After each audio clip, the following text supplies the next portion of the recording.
Assalamu alaikum. Thanks everybody for having me, even though I didn't figure out the microphone right away. And thanks for the amazing brisket that, by the way, I just had, and it's very tasty. But I'm rambling a little because I was sort of at a loss for what to talk about here. I looked at my program guide and what it is that I was supposed to talk about, and I was like, oh man, they're having me fly all the way from Los Angeles, talk to you for 20, 25 minutes, whatever it is, on a subject that we're like the last community where this subject is still something we need to talk about, where we still need to have me come from California, which I didn't mind, by the way, because again, halal brisket, and talk about how the arts is something that it's okay that we engage in, that it has a purpose in society, that it has a power, that it has a precedent, and that it's something that we need to engage in that is influential in society. But if that's something that we still need to talk about, then thank you for the organizers for bringing me here, and I hope that inshallah, like years from now, we don't have to talk about these sorts of things, and instead we're talking about all the cool TV shows and photography exhibits and all that sort of stuff that we're creating.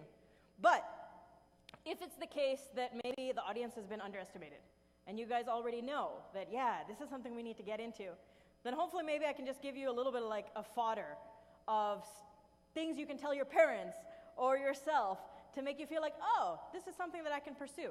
Or as I hope, that this is something that I can pursue professionally as my career with excellence as I would as if I were being a doctor or a lawyer. So before I get into the more obvious reasons, it's always important enough for us to step back and think, okay, what is the view of this within our religious tradition? And first you start with culture, because arts is a big foundational part of culture.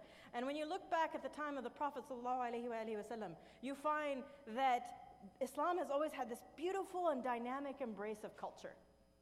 I was reading this hadith where there were some Ethiopians, the sons of Arfada, who were banging drums and playing with their spears in front of the Prophet ﷺ, and Umar wanted to stop them, radiallahu anhu. And the Prophet stopped him. And he said to them, play on, sons of Arfada. So the Jews and the Christians know that there is latitude in our religion. And this latitude is what we're talking about right now. There's a latitude we don't realize, that Muslims from then till now, except stopping a little bit here for some reason, have always embraced the cultures in which they were entered, just stopping short of where things went into the Islamically unlawful or things that went against our principles or our ethos. We went into places and we took their languages, their names, their practices. And so you have jurists who talk about the latitude where we can dip into our culture and still be great, awesome Muslims. And so it's interesting, I think a speaker at one of these conferences, I thought it was so interesting, talked about how Hadith of Jibril, where we know that hadith, where Jibril alayhi salam comes to the Prophet alayhi salam and, to teach him his religion. And we talk about all of what we learn about a religion from there, but it's really interesting because angels have no free will. So even more than us, what they do is really this reflection of Allah's choices in the matter. And Jibril alayhi salam is Jibril. He could have come in anything. He could have come with this huge regal garment. He could have been dressed like Romans. He could have done anything like that. But instead he came with the language and the dress of the people he was talking to.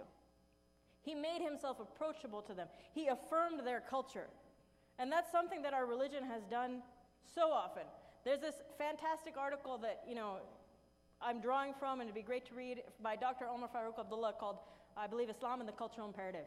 And he's gone a lot to China, and he talks about the Chinese Muslims there, who for hundreds of years, they have things like great old mosques that at the top have a little bit Chinese, have a little bit Arabic, and it'll say things written in Chinese characters at the top, the primordial religion from the world's beginning. And they do things like that, and so they make their faith part and parcel of the indigenous culture. Now what does that do? That makes sure that as long as things don't go against the divine law, they make themselves approachable to the people around them, but also they make themselves approachable to the youth growing up in that culture, who don't have to feel like they're always outsiders in the place that they live. And somehow that's not the case today. It's like Chinese Muslims can feel culturally Chinese, Indian Muslims can feel culturally Indian, which Indian Muslims are really good at doing, by the way, because my husband always talks about, have you noticed that Desis are the only ones who walk around like America in their indigenous dress? Like, you don't see other people walking around in kimonos, which is cool, that's awesome, but just a funny thing he always talks about. But anyways, they can do that. But American Muslims, it's like we encourage them, you have to be pseudo-Arab. Maybe pseudo-Desi, you can get away with that. But for the most part, they don't want you to be an American Muslim. But the thing is, and there's this great analogy that Dr. Omar uses. He says, in history, Islam has shown itself to be culturally friendly. It's like a crystal clear river. It's pure, it's sweet, it's life-giving, but it has no color. Where does the color come from? It comes from reflecting the bedrock, meaning the indigenous culture, of where it is. And it reflects that to everybody around it. It makes it inviting to drink. And so if this analogy has any truth, then American Islamic culture is in danger of being like this murky and shallow pond. It doesn't reflect anything. Nobody wants to drink from it. And everybody's like, forget that pond. And that's what happens. Even people who they own that pond, the youth. And so we have this big dilemma. We can either define or create our own cultural authority, or we can lose ourselves in our youth to another. Because identities that are rooted in these deep cultural contradictions, what he also talks about, they're thrown into states of confusion and doubt. And we see that among our youth.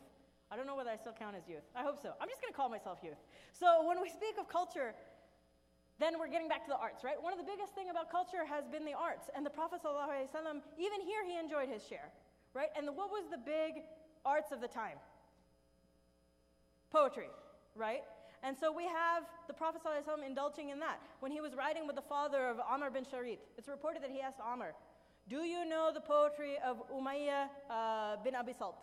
And Amr, nodded in the affirmative, or he replied in the affirmative. And the Prophet ﷺ said, go on.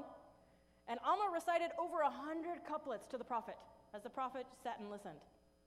And so the appreciation of arts at the time wasn't just an isolated incident. The Prophet ﷺ encouraged good poetry and permissible songs at weddings. He recited the poetry of Ibn Rawaha at the Battle of Khandaq. He at noted occasions, he prayed for talented poets. And he even said there's a hadith when he's talking about that same poet, Umayyah Ibn Abi Salt, that he says his poetry, he was almost a Muslim in his poetry. So it seemed like what mattered to the Prophet ﷺ, when it came to his consumption of the arts, wasn't that it necessarily had to come from a Muslim source, but that it was good, that it was pure. Which means, of course, also, conversely, that the Prophet ﷺ didn't just allow a blanket consumption of arts, which is what people do when they go the other way. He said in another hadith, poetry is at the same status as ordinary speech. The good of it is like the good of speech, and the despise of it is like what is despised speech. And that's sort of the rule we need to use when we get into these territories. And it's hard. I've noticed as well, working in Hollywood and things like that, I had to pretty much say no to this movie from Lionsgate, because it was dirty, man. But those are the choices you have to make, but that doesn't mean you just get rid of it altogether. So, because the Prophet ﷺ's involvement didn't just stop at mere appreciation because he thought it was this pretty thing. He also knew that it was a source of massive influence. There was always this, ongoing basically battle, right, between the Prophet ﷺ and the Quraysh. And the Prophet ﷺ appointed a poet to help him in that, to satirize the Quraysh. And I'm told that I'm supposed to, be interactive, and I'm giving away free t-shirts. So who can name that poet? I actually can't see you because there's big lights, so you give whoever names his name is Hassan bin Thabit. If you said it, I know one of you guys did. Just raise your honor system. If you raised your hand and said that, she's going to throw you a t-shirt. So what he did was, he used art as a means of social power. And so he appointed a special minbar, and he went and he said, lampoon them through poetry, and Jibril is with you. And so to that end, Hassan bin Thabit and several other poets would use that minbar as a source of power against the Quraysh. And we're sitting here, and so what 7th century poetry was, what was poetry to 7th century Arabia is a lot of other art forms to us now. Part of the reason I got into, films and television is because I really believe that film and TV is one of the most influential art forms of the last 100 years. And as the Prophet ﷺ did in the realm of dress, language, other aspects of culture, we can do with those things now. We can take the good of those things and affirm our own cultural, artistic identity, soul-searching, and influence. So how do we do that now? I think I'll need the slide soon, by the way. We're living at a time where the cultural currency is different, right? There's the visual arts are so powerful right now, and I'm talking like photography, theater, films, television, and now there's sort of hybrid art forms. They have defining effects on our society. We don't have to really look farther than the fact that the dude who used to fire people on The Apprentice is our president-elect, which is sort of scary now. So it's a strange time, right? And things can have game-changing effects. They've had studies about this. They have studies that show that people think that media, and in those studies, it's TV and film, have the feeling of verisimilitude. That means the perception of reality. So people think that the portrayals they see on TV have historical realist claims. That is, that they think the depictions they see reflect reality. And it's really interesting. You see, there was a study that was done recently with the movies Argo and Zero Dark 30. There's a professor. It's a known study. She took a bunch of people, had them watch these two movies. And honestly, the first one, it's political, but it's more steeped in the story of them making this pretend movie and things like that. But after watching that movie, 20 to 25% of the people viewed the government more favorably. They had a marked difference. And it lasted. So that film changed people's perceptions of the government. And we don't really need that many examples. This is stuff we know, right? I used to say I learned a lot about Jewish culture before I had more Jewish friends from things like the Wonder Years. Oh, that totally shows my age. And Seinfeld, talking about bar mitzvahs and moils. And I learned, I've never been to a Jewish wedding, but I know that they do the thing where they crack the glass under their foot, because I saw it on Friends. I saw it in a few movies. You have Blackfish, a popular documentary who pretty much doomed SeaWorld, and now Shamu's not going to be there anymore because of them. You have people who didn't buy diamond engagement rings because of things like Blood Diamond, the movie. You have Finding Nemo literally had a negative impact on the clownfish population in the water because of this movie. And Disney had, for this movie, for Finding Dory, actually had to put out a statement saying, please don't go buy whatever that blue fish was called, because it's not good for us to be taking them out of the water so much. Top Gun actually had an influence on Air Force recruitment. It promoted Air Force recruitment. Mean Girls made the word fetch popular, and honestly, I don't even know what that means. And then we all know how Jewish filmmakers have used this art form so well to get people to understand what the experience of the Holocaust was like. And they did that so successfully through so many films when it's been 5 years and people barely are starting to learn what happened in Syria. And so we have a lot of work to do. Oscar Wilde said, life imitates art far more than art imitates life, and we see that. It was funny, I was watching a movie called The 13th on Netflix, which I super recommend. I watched it with my dad. And I learned something really interesting, and that is, you know how the Ku Klux Klan burns crosses? They did that primarily because of a movie. There was a movie called Birth of a Nation. It's not something they used to do that much before. I'm not sure if they did it at all. But Birth of a Nation did it in their movie because the director just thought it would be a little bit cooler than what they were doing. And the Ku Klux Klan's like, that's a cool idea. I'm going to do that. And it's look at what an impact a movie had on an entire culture and an entire people, a movement. And as we know, what comes across on movies and TV, it doesn't even have to be true for it to be spread. We've seen that from Donald Trump. And you see that in the way the African American population most of all, right? In the media, they are overrepresented by a factor of 4 as criminals on TV news media. And that's not even the arts yet. That's supposed to be true. That means that whatever the proportion of how often African Americans are criminals in society, they're overrepresented by a factor of 4. And you see those stereotypes continue through entertainment, through these arts that we're talking about. You have Boys in the Hood, you have Law and Order, which until recently, most of the criminals were black and the police officers were white. And then you had in The Wire, all the criminals are black, police officers are white for the most part. And you have all these sorts of things. African Americans on television swear 70% more than white characters. And then you had Will Smith, arguably the most likable black man in America. They would not let him play a romantic lead across Cameron Diaz. No. We still can't do that, even the 90s or 2000s or whatever it was. Instead, they had to use Eva Mendes, because that's a little safer, And these portrayals have an impact, that the way people see African Americans, they think on TV, film, media, photography, whatever, they think what they see is what we get. And so what do people think when they see us? I think I queued it up. Oh, I forgot. I queued it up. I want to play something for you, if it'll play right now. In Aladdin, if this doesn't work in a second, here, ready? Can you hear that?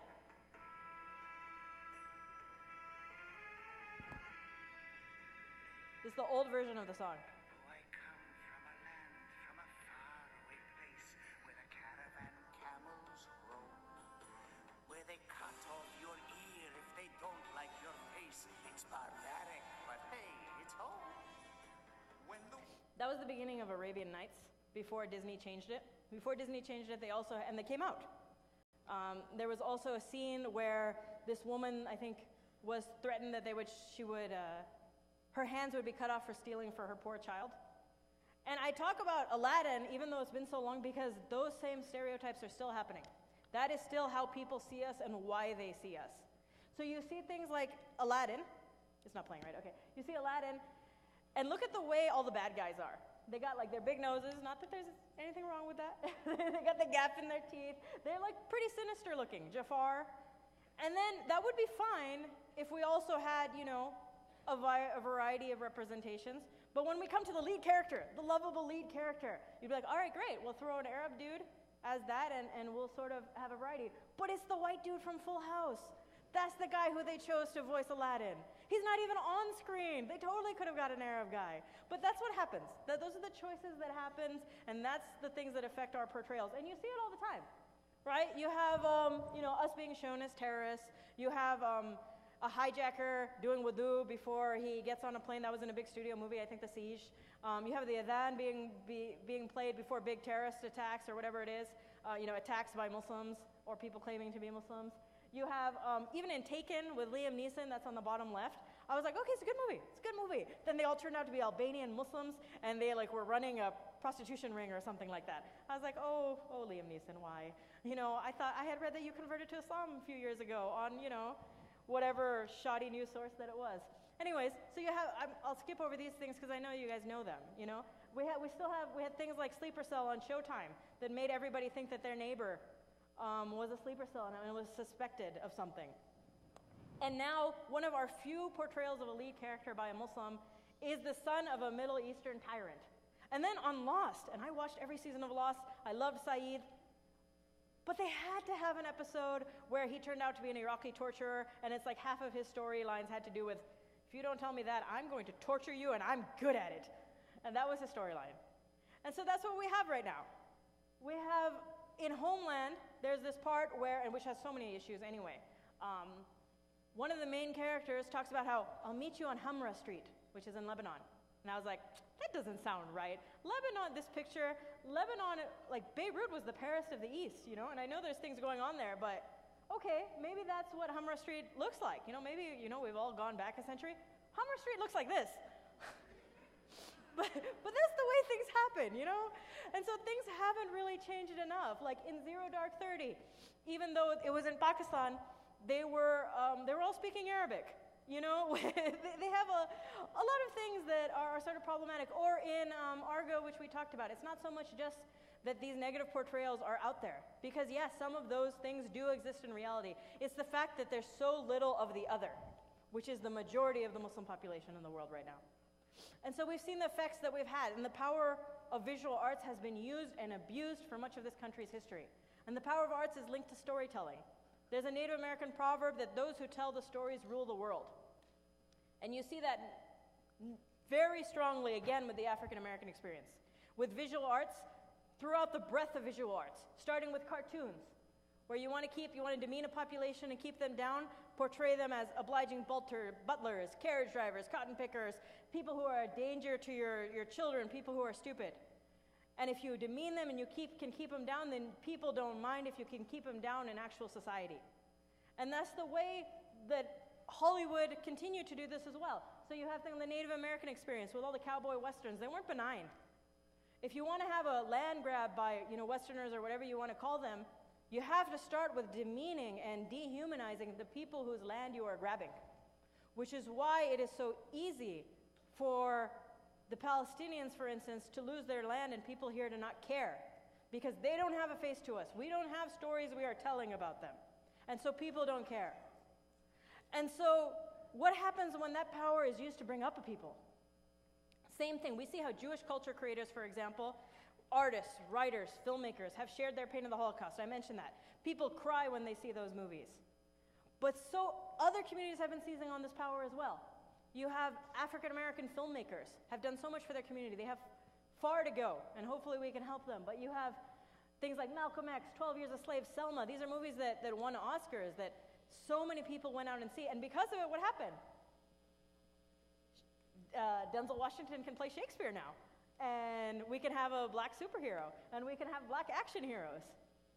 We don't have any Muslim action heroes right now, and I don't think we could yet, but we might be close. You look at the way the LGBT community has used it.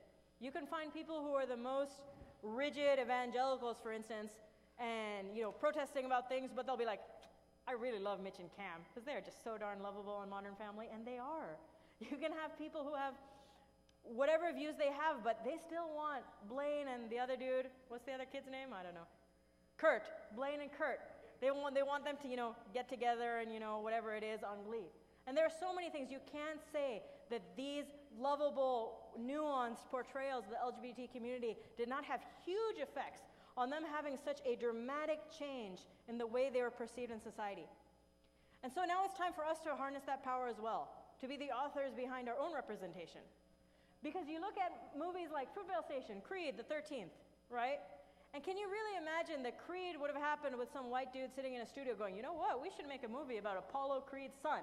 No, they'd be like, let's make another movie with Rocky. This time he's in a wheelchair, and he's going to be boxing from the wheelchair. That's what they would have done.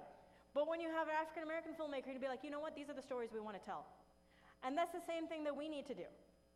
So you have other, because if you don't do that, then you have other people doing your narratives. And you have, for instance, white savior narratives or whatever we have where people are representing us for right now.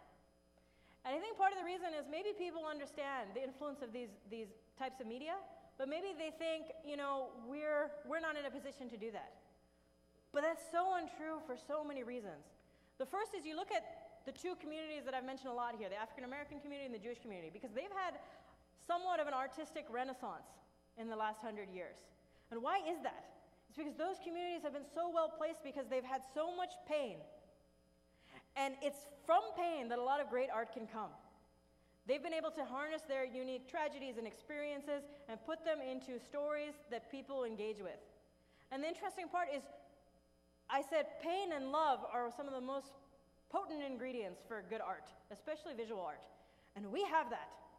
Look what's happening in Syria. Look what's happening with the Rohingya Muslims right now in Yemen. Look what's happening with the Palestinians. Look what's happening here. And the pain that we all felt Wednesday morning when we woke up and we realized it was not a dream that Trump became president and our country elected him.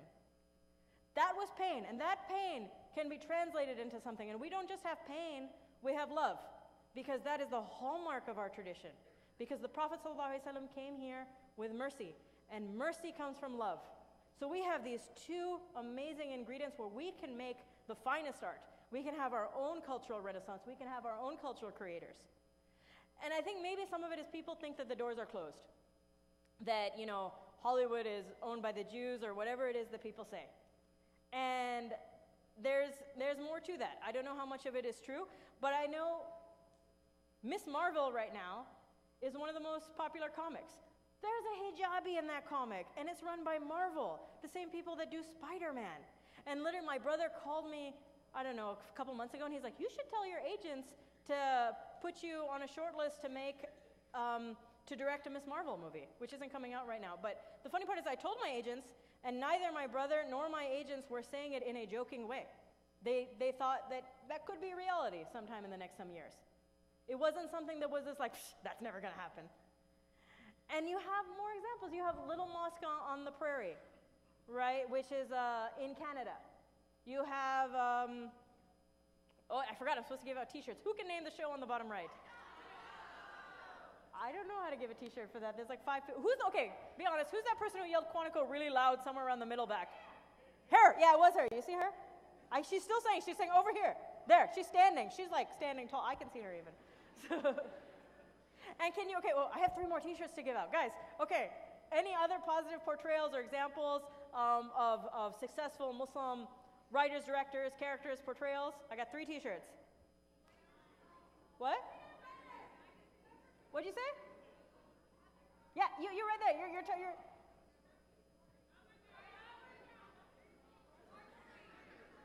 Noor Taguri. Okay. She's not an artist, she's a journalist, so that might be a little... Huh? Yeah, I was saying she's a journalist, though. She's not an artist. I'm technically... Just give her a t-shirt. Just give us... Okay. All right, you know what? Give 2 more t-shirts to whoever mentioned 2 other things that you can know about. So anyways, people think those doors are closed. Like, there's literally a hijabi as a main character of a show. I guess I'm going to use my own experience as an example, but I haven't found recently. My first movie, The Tiger Hunter, is coming out next year. I've met with probably 30 of the major studios in the last 3 months, working on 2 movies right now. I'm working on 2 TV shows. And I got signed, alhamdulillah, to the biggest agency in the industry, and nowhere has it been.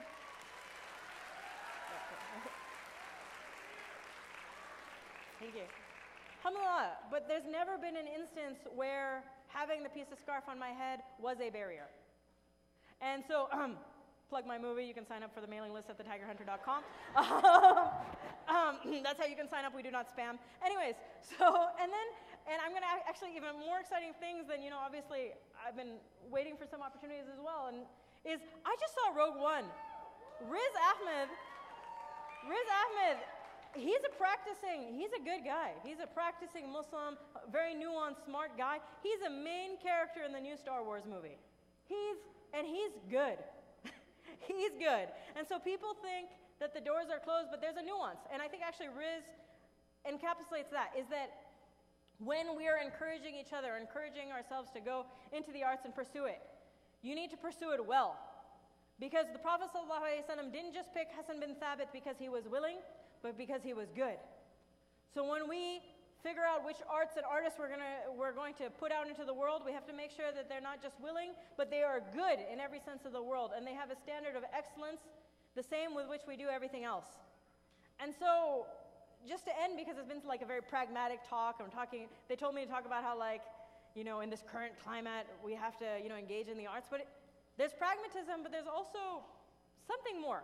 And I've explored that more as I've started to grow more. I never used to call myself an artist. I entered in UCLA's engineering school. I'm very pragmatic. I have 2 older brothers. One of them, they're engineers and things like that. Very pragmatic thing. But then I think back of how and why the Prophet ﷺ loved poetry. And I could only guess. But I think of how my dad loves poetry. And he's a very pragmatic guy. He doesn't do foofy things or whatever you want to call them. But he appreciates poetry. And he'll recite it, and it touches him. Roger Ebert calls movies machines that generate empathy. And I think of some of those Holocaust movies I told you, or you might think of other movies, Hotel Rwanda and things, and you notice, you can read about those things, you learn about them in school, but people don't cry for people somehow. They cry for movies. And that's the power of Hollywood. And so this topic was sort of framed as a more than ever we need this, but there's something more with art. And it has a way of reaching people's hearts in a way that a lot of other media can't. JFK had this speech where he was talking about Robert Frost. And he talked about how, the men who create power, they make an indispensable contribution to the nation's greatness. But the men who question power make just as indispensable of a contribution. And by that he meant artists. And he used poetry for the arts. But he said, when power leads men towards arrogance, poetry reminds him of his limitations. When power corrupts, art cleanses. Because art establishes the basic human truth, which must serve as the touchstone of our judgment. And that's something we always need to be doing, having that healthy dose of pragmatism and cleansing of our hearts, because that is sort of the bedrock of our religion. And so it all goes together. We have this very powerful, influential, beautiful, if we want it to be, media, different types. And this is the time to use it. Toni Morrison, who's a very influential author, will go down as one of the very most influential African-American authors. She said, "This is precisely the time when artists go to work. There's no time for despair, no place for self-pity, no need for silence, no room for fear. We speak, we write, we do language, and that is how civilizations heal." So, inshallah, we can do that.